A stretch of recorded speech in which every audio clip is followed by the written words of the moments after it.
Hello दोस्तों, स्वागत करते हैं आप सभी का आपके अपने यूट्यूब चैनल जैकपुर पे। तो क्लास 9 का अर्धवार्षिक परीक्षा एसे 1 का एग्ज़ाम 1 अक्टूबर को होने जा रहा है। तो आप लोगों से विनम्र निवेदन है कि इस चैनल को सब्सक्राइब करके रखिए ताकि आपकी परीक्षा की तैयारी जो है वो धुआंधार तरीके से हो पाए। और चलिए शुरू करते हैं हम ज़्यादा समय बर्बाद ना करते हुए। तो आप लोग समझदार हो ही कि आप लोग चैनल को सब्सक्राइब करके रखे होंगे और हाँ, वीडियो को भी अभी तक आप लोगों ने लाइक कर दिया होगा। तो चलिए शुरू करते हैं। सबसे पहला सवाल देखिए, कहा जा रहा है आपको दो बैलों की कथा पाठ का लेखक कौन है। तो हम जो आज कर रहे हैं वो हिंदी है, याद रखिएगा, हिंदी कर रहे हैं और इसका ये पार्ट 1 होगा। तो लगातार पार्ट आपको मिलने वाला है।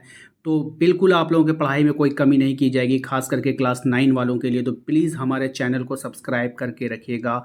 और हाँ, हो सकता है कि ज़्यादातर वीडियोज़ अपलोड होने के कारण नोटिफिकेशन ना जाए, तो व्हाट्सअप ग्रुप को ज्वाइन करके रखिएगा।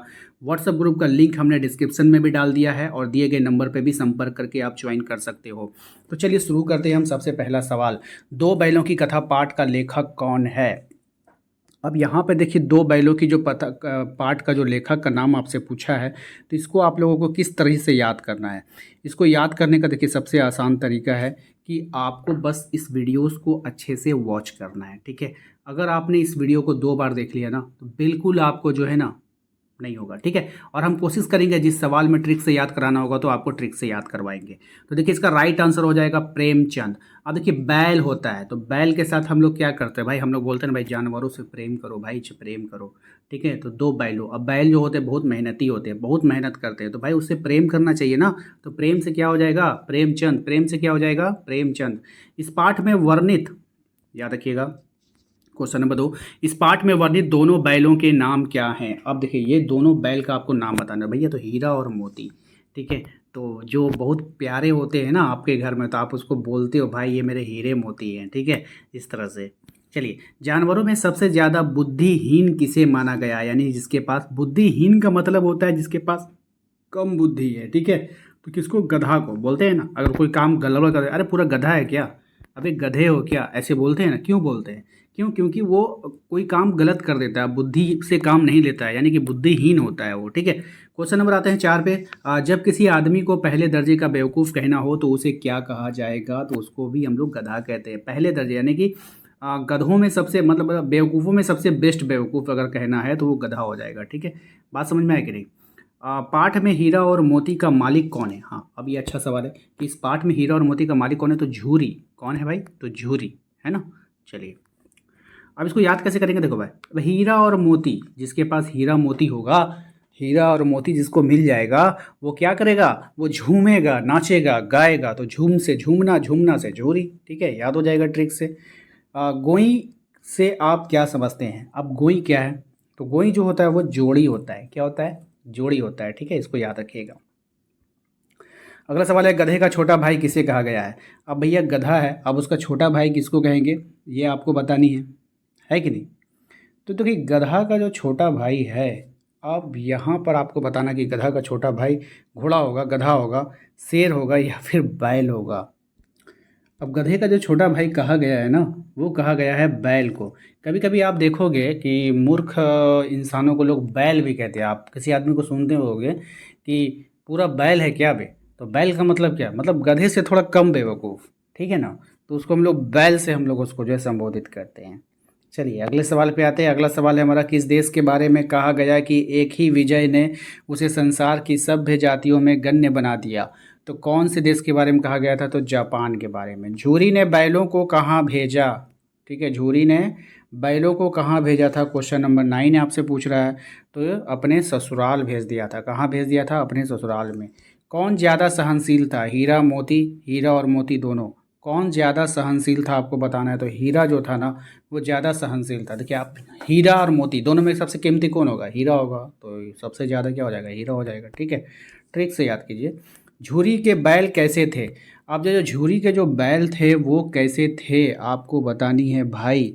तो झूरी के जो बैल थे ना, वो देखने में सुंदर थे, बहुत अच्छी बात है, ये तो राइट आंसर है। काम में चौकस, बिल्कुल काम करते थे।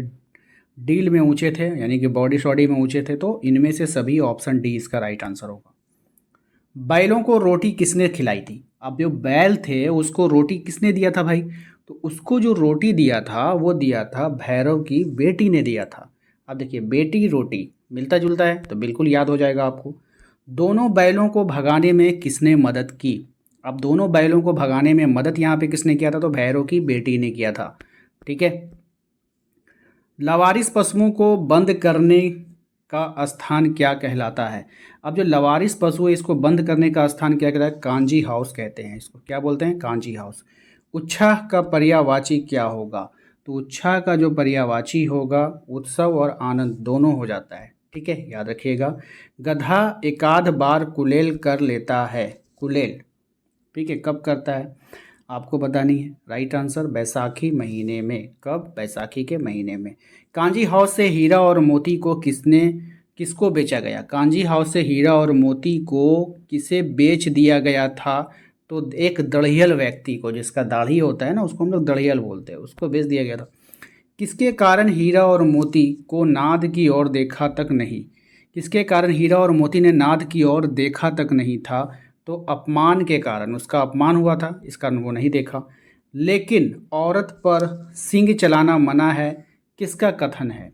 अब ये जो कथन है ये हीरा का कथन है। हीरा ने कहा था कि औरत को मत मारो, औरत पर सींग चलाना क्या है? मना है। गया ने बैलों को किससे बांध दिया था? तो गया जो था उसने बैलों को किससे बांध दिया था? जंजीरों से, पतली रस्सियों से, या फिर हम लोग नेक्स्ट ऑप्शन देखेंगे क्या है, सुतली से या फिर मोटी रस्सी से। तो राइट आंसर हो जाएगा यहाँ पर ऑप्शन नंबर डी हो जाएगा, मोटी रस्सियों से बांध दिया था भाई। ठीक है, चलिए क्वेश्चन नंबर आते हैं हम लोग 21 पे। क्वेश्चन नंबर 21 में कह रहा है कि हीरा मोती में कौन से गुण थे? और हीरा जो मोती था उनमें गुण आपको बताने हैं। तो हीरा और मोती सच्चे मित्र थे, ये भी था। हीरा और मोती परोपकारी थे, वो स्वामी भक्त थे, और उपरोक्त में से सभी इसका राइट आंसर होगा ऑप्शन नंबर डी। ठीक है, आइए क्वेश्चन नंबर 22 पे आते हैं। कह रहा है कि गधे के गुणों ने उसे ऋषि मुनियों की उपाधि दे दी। गधे के गुणों ने उसे ऋषि मुनियों की उपाधि, तो सीधापन एवं सहन शक्ति दोनों, ये वाला गुण ने। ठीक है, दो बैलों की कथा पाठ से हमें क्या सीख मिलता है? अब हमें कौन सा सीख मिलता है? तो आज़ादी के लिए संघर्ष करना। ठीक है, यह नहीं कि गुलाम बनकर पड़े रहना। पाठ के अनुसार गधे के गुण हैं। अब पाठ के अनुसार गधे के कौन से गुण हैं, आप गुण बताइए आप उसका। तो सीधापन। अब ऐसा नहीं कि गधा है तो मतलब सब बुराई ही होगा, उसमें कुछ गुण भी है भाई, वो बहुत सीधा होता है। हीरा और मोती की गहरी मित्रता का पता कैसे चलता है? तो उसकी जो मित्रता का पता चलता है, वे एक दूसरे का भार संभालते थे, इससे भी पता चलता है। वे एक दूसरे के लिए लड़ते थे, बिल्कुल था। जब कोई उन्हें नुकसान पहुंचाने की कोशिश करता तो एक दूसरे के साथ कभी ना छोड़ते थे। तो उपरोक्त में से सभी इसका यानी ऑप्शन डी हो जाएगा राइट आंसर।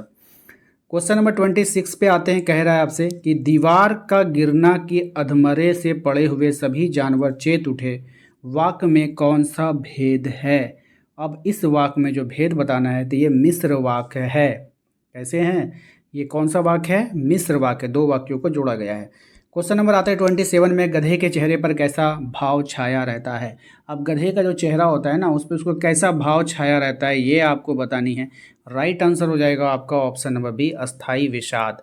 ठीक है, सद्गुण शब्द का उपसर्ग आपको बतानी है। तो सद्गुण शब्द का जो उपसर्ग होगा वो सद होगा, है ना। वो उपसर्ग क्या होता है? जो आगे की ओर जुटता है, तो सद। दो बैलों की कथा किस लड़ाई की ओर संकेत करती है? तो दो बैलों की जो कथा है भारतीय स्वतंत्रता संग्राम की ओर संकेत करती है, ऑप्शन डी हो जाएगा। और आज के इस वीडियो का लास्ट क्वेश्चन है ये, प्रेमचंद का निधन कब हुआ था? तो प्रेमचंद का निधन हुआ था आपको बतानी है। तो राइट आंसर हो जाएगा इसका 1936 में। तो दो बैलों की कथा पाठ का लेखक कौन है? आप लोग इसका आंसर कमेंट बॉक्स में छाप दीजिए। दो बैलों की कथा पाठ का लेखक कौन है, इसका आंसर आप लोग कमेंट बॉक्स में छाप दीजिए। मिलते हैं हम लोग अपने नेक्स्ट पार्ट में। तो वीडियो को लाइक कर दीजिए, चैनल को सब्सक्राइब कर लीजिए, बेल आइकन को प्रेस कर लीजिए, और हाँ सभी दोस्तों को शेयर कर दीजिए।